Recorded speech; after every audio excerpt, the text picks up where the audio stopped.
Okay, when we come back, we're going to find out how we can make the law of attraction work for us. The simplest definition of the law of attraction is like attracts like.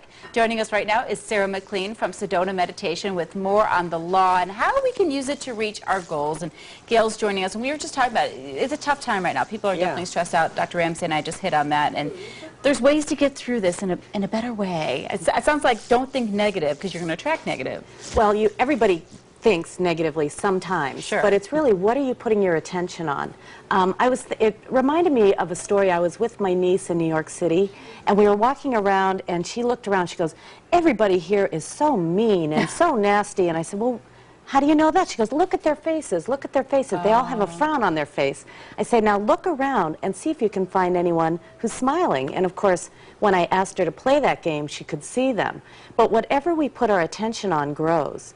And what I think happens in these times of stress is we start being reactive and we start feeling a little bit victimized, because that's actually what happens. Instead of believing that the universe is on our side, we start feeling like something's happening to us that we have to sort of control or fight. You know, that's very interesting you talk about that, because when something bad happens and you call your friends, they say, "Ah, don't worry about it."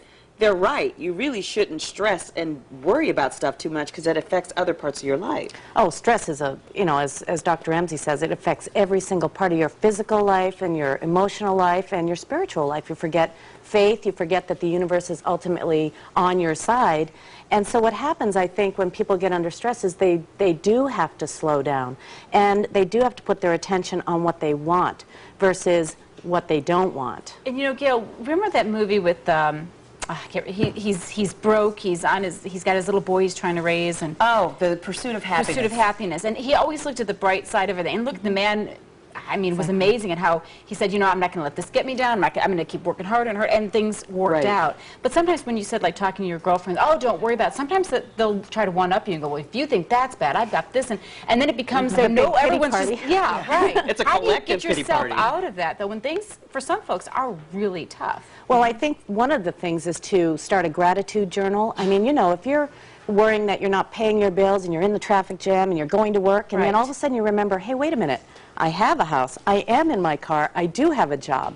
It's, you know, when we get into that stress mode, we look at things that aren't working, and it's almost like whatever you put your attention on grows. It's just the law of nature. So whatever you put your attention on, you know, we do these practices a lot in some of our workshops, and in this room there are not that many colors, but if you look around the room and you say, look for everything that is red, and you look around and you see what's red, and then if I have you close your eyes and have you in your mind's eye tell me what's green, you aren't looking for green, so you're not necessarily going to see it. It's just like my niece who's looking around in New York and finding all the reasons to believe everybody's mean. Well, if somebody has one of those negative attitudes where they say, this is bad, this is bad, this is bad, how do you transform to a lifestyle of gratitude?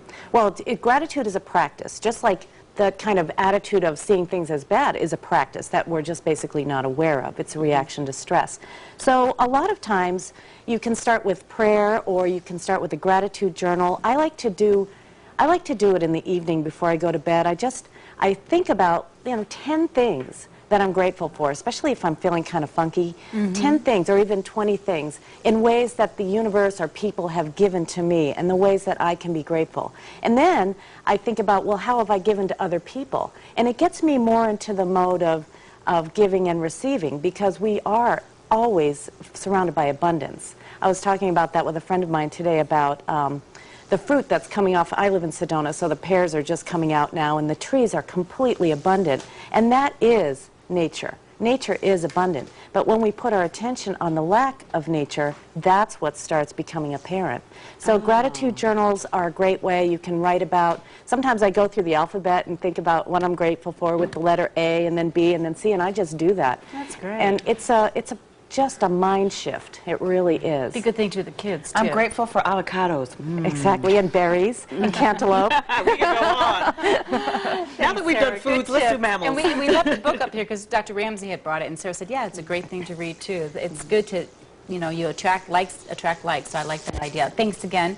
And if you do want more information, of course, you can visit our website at azfamily.com/yourlife or call our hotline.